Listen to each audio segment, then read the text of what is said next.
No Brasil, há aproximadamente 7 milhões de hectares de plantios florestais, compostos principalmente por espécies dos gêneros pinos e eucaliptos.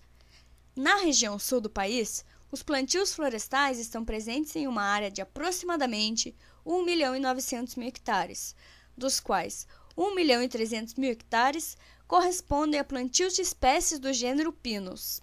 A condução de práticas silviculturais inadequadas afetam as condições fitossanitárias dos povoamentos florestais, tornando-os suscetíveis à ocorrência de pragas e doenças. Atualmente, uma das principais pragas presentes nos plantios florestais de pinos é a Syrinx noctilio, popularmente conhecida como vespa da madeira. No Brasil, a praga está presente em aproximadamente 1 milhão de hectares de pinos, em diferentes níveis de ataque. A Syrinx noctilio é uma espécie indígena da Europa, Ásia e Norte da África. Pertence à ordem Hymenoptera, subordem Symphota e família Siricidae. Estabeleceu-se na Nova Zelândia no ano de 1900. De 1940 a 1949, houve grande mortalidade de árvores de Pinus radiata, e em 1952, a vespa da madeira foi introduzida na Austrália, sendo que várias tentativas para erradicar a praga não obtiveram efeito. No Brasil, foi constatado um ataque em povoamento de Pinusteda no ano de 1988, no município de Gramado, Rio Grande do Sul. Este foi o primeiro registro de um surto deste inseto no país. Os indivíduos adultos são de tamanho variado, podendo compreender entre 1 e 3 centímetros, e possuem coloração azul metálica. Os machos adultos possuem parte do abdômen, do terceiro ao sétimo segmento, marrom alaranjado.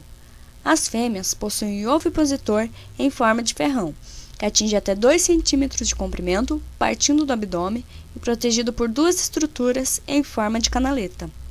As larvas são cilíndricas e de coloração esbranquiçada. Apresentam 3 pares de pernas torácicas vestigiais e um espinho supranal. O ciclo biológico da vespa da madeira, no Brasil, é de 1 ano, podendo haver ciclo curto de 2 ou 3 meses, mas, para fins de monitoramento e controle, considera-se apenas o ciclo normal de 1 ano.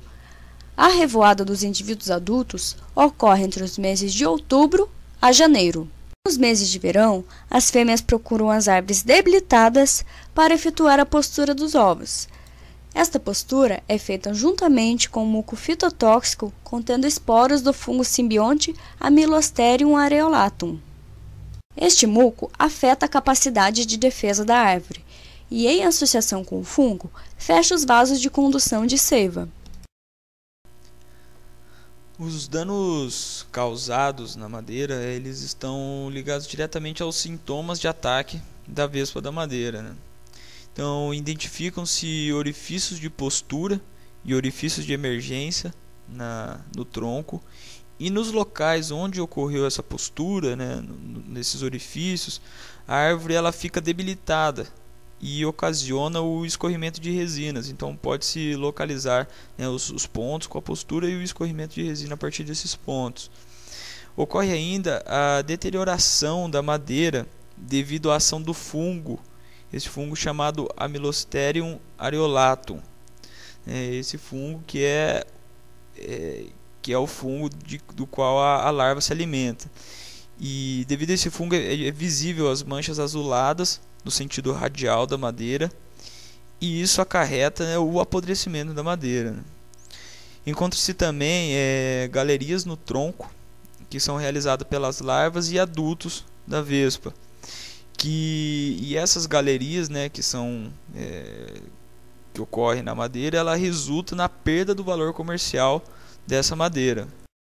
Pode se identificar ainda na árvore a clorose das acículas, e é bem nítido isso. O método de controle preventivo dessa doença, ele nada mais é do que evitar a presença de árvores estressadas no plantio, né? Então, diversas atividades são feitas dentro desse método, como por exemplo, a realização de desbastes com o objetivo de minimizar a competição entre as árvores no plantio, sempre restringir esses desbastes e a poda também na época de maio a novembro, com o objetivo de evitar o período de revoada da vespa da madeira, evitar também plantios em sítios inclinados, né, em regiões inclinadas, onde os tratos silviculturais eles são difíceis de se realizar. Também procurar minimizar as injúrias que são provocadas nos plantios por fogos e os tratos silviculturais em si. A retirada também imediatamente das árvores danificadas por causas naturais, ou tanto como vento, granizo ou insolação. Praticar sempre a quarentena com a madeira que está suspeita de infestação para evitar o transporte, né, dessa doença para outras regiões. Além do que também é muito importante instalar árvores armadilhas nos povoamentos de baixa infestação para se constatar, né, a presença da vespa da madeira, para aí também facilitar o controle da vespa.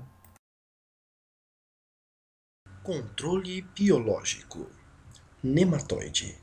O agente de controle biológico mais importante para o controle da vespa da madeira é o nematóide Deladenus silicidicula, o qual foi introduzido no Brasil e é criado massalmente na Embrapa Florestas.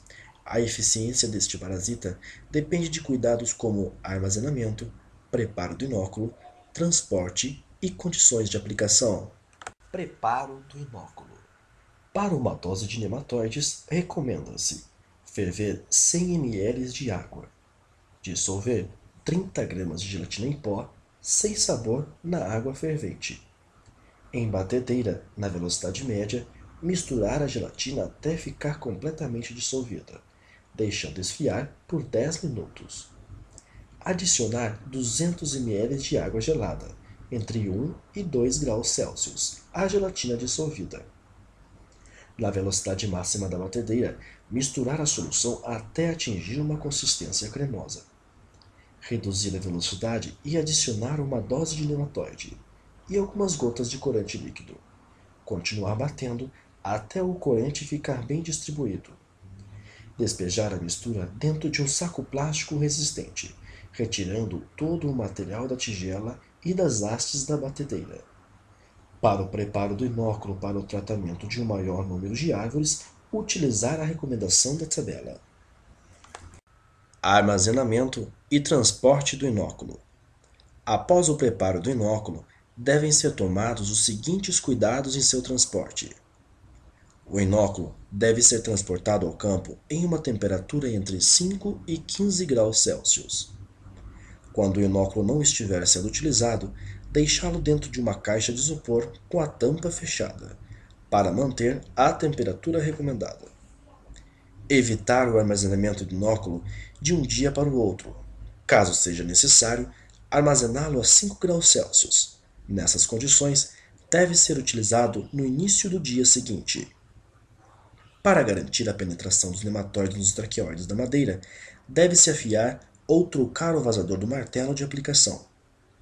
A distância entre orifícios deverá ser de 30 centímetros. Inserir a seringa ou bisnaga no orifício de inoculação e fazer uma leve pressão com o dedo indicador, para que o inóculo entre em contato com a parte interna do orifício. Metodologia. Selecionar árvores atacadas pela vespa da madeira com as seguintes características: copa com as acículas amareladas, presença de respingos de resina no tronco e ausência de orifícios de emergência de insetos adultos. Derrubar a árvore e desgalhar, para facilitar o acesso ao tronco. Fazer orifícios ao longo do tronco, de modo que o martelo retorne livremente, sem ser puxado para fora, evitando danificar o vazador e proporcionando uma perfuração perfeita.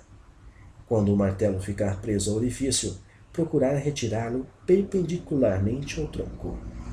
A profundidade do orifício deverá ser em média de 10 mm. Número de árvores a serem inoculadas. Em áreas com 1 a 5 árvores atacadas por hectare, inocular todas as árvores atacadas e estabelecer grupos de árvore armadilha distribuídas em malhas de 500 metros. Em áreas com 6 a 25 árvores atacadas por hectare, inocular 5 árvores por hectare, bem distribuídas, e estabelecer grupos de árvores armadilha em malhas de 500 metros. Onde houver 25 ou mais árvores atacadas por hectare, inocular 20% destas árvores. Observações: a inoculação de nematóides deverá ser realizada preferencialmente entre os meses de março e julho. A temperatura ambiente durante a inoculação deverá ser entre 7 e 20 graus Celsius, pois temperaturas superiores ou inferiores tendem a provocar a morte dos nematóides. Não realizar a aplicação em dias chuvosos. Realizar anualmente a avaliação de parasitismos em adultos de vespa da madeira, pela coleta de amostras de árvores inoculadas e não inoculadas.